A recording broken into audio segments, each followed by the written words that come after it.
Hello दोस्तों, आपका हिंदी मानस with Neha में बहुत बहुत स्वागत है। मैं नेहा अपने चैनल पर आप सभी लोगों का हार्दिक स्वागत एवं अभिनंदन करती हूँ।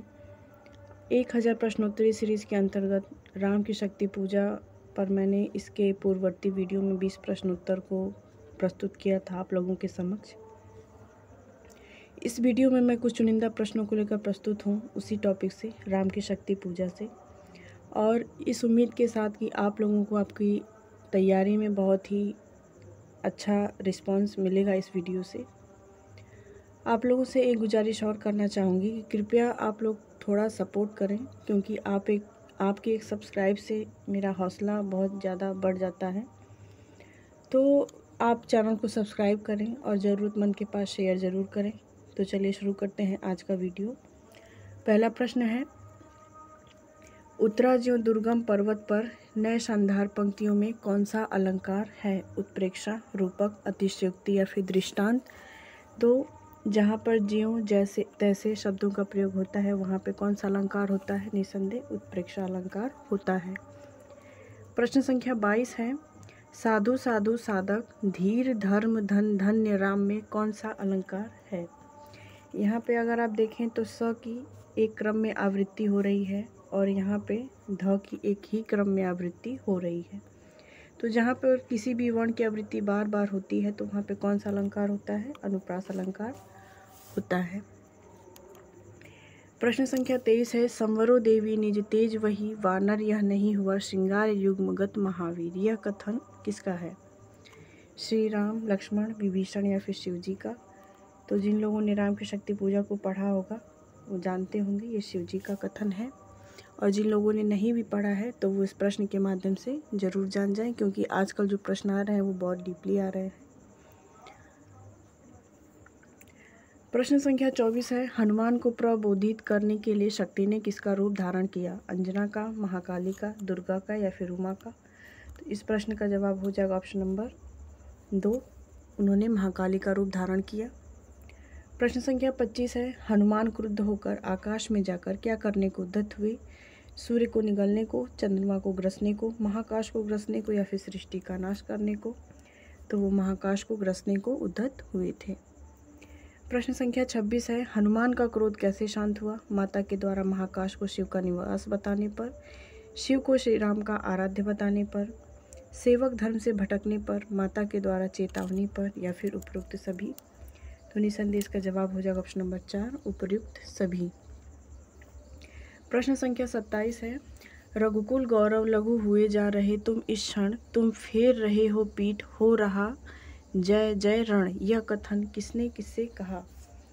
तो ये कथन जाम्बवान ने कहा। प्रश्न संख्या 28 है, अन्याय जिधर है उधर है शक्ति। यह कथन श्री राम ने क्यों कहा? तो इस प्रश्न का जवाब हम डायरेक्ट देख लेते हैं। युद्ध में पराजय का आभास हो जाने के कारण राम ने ऐसा कहा था।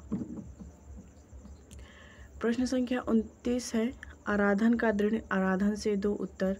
यह पंक्ति राम से किसने कही? विभीषण ने, हनुमान ने, सुग्रीव ने या फिर जाम्बवान ने? तो ये जाम्बवान ने कहा था। प्रश्न संख्या 30 है, श्री राम ने सामने स्थित भूधर में किसकी कल्पना की? शिव की, सिंह की, पार्वती की या फिर स्वयं की? तो इस प्रश्न का जवाब हो जाएगा, उन्होंने सिंह की कल्पना की। प्रश्न संख्या 31 है, रावण अशुद्ध होकर भी यदि कर सका त्रस्त तो निश्चय तुम हो सिद्ध करोगे उसे ध्वस्त। राम की शक्ति पूजा में यह कथन किसका है? लक्ष्मण, जाम्बवान, सुग्रीव या फिर विभीषण? तो ये भी लक्ष्मण, माफ़ कीजिएगा, जाम्बवान के द्वारा कहा गया था। प्रश्न संख्या 32 है, शक्ति पूजा के लिए इंदिवार कहाँ से मंगाए गए थे? मानसरोवर से, लंका दह से, देवी दह से या फिर काली दह से? तो इसका ऑप्शन नंबर 2 सही हो जाएगा, लंका दह से। अगला प्रश्न देखते हैं,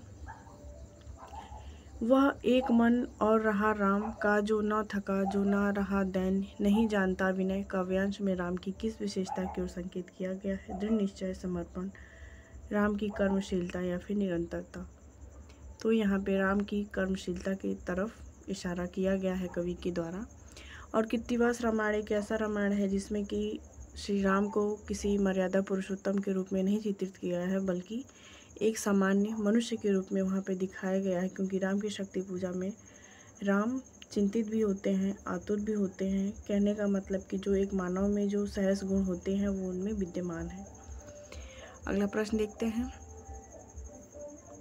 प्रश्न संख्या 34 है, होगी जय हे पुरुषोत्तम नवीन कहकर महाशक्ति कहाँ लीन हो गई? आकाश में, श्री राम के बदन में, श्री राम के हृदय में, या फिर 10 दिशाओं में? तो वो श्री राम के हृदय में विलीन हो गई। अगला प्रश्न है, डॉक्टर रामविलास शर्मा ने राम की शक्ति पूजा में किन 2 कविताओं का सार तत्व माना है? Most important question.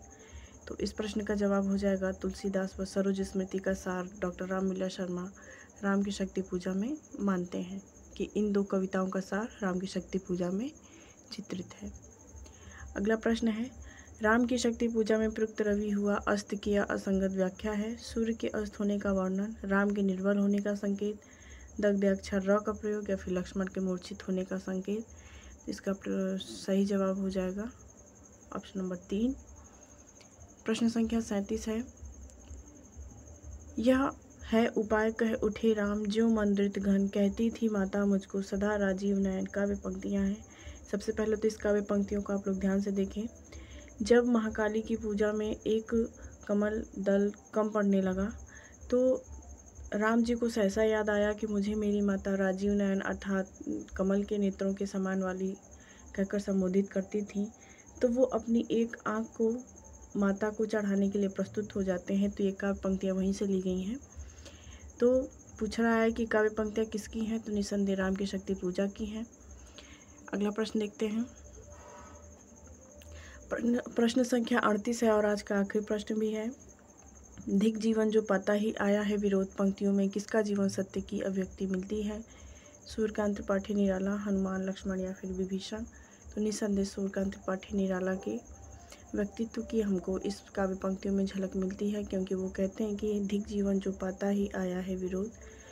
तो ये कहीं ना कहीं उनकी जो कह सकते हैं कि जो जीवन की विरोधात्मकता है इससे हमें प्रतीत होती है। तो ये थे आज के कुछ चुनिंदा प्रश्न राम की शक्ति पूजा से। बने रहें इस चैनल पर। मिलते हैं अगली वीडियो में एक नए टॉपिक के साथ। धन्यवाद।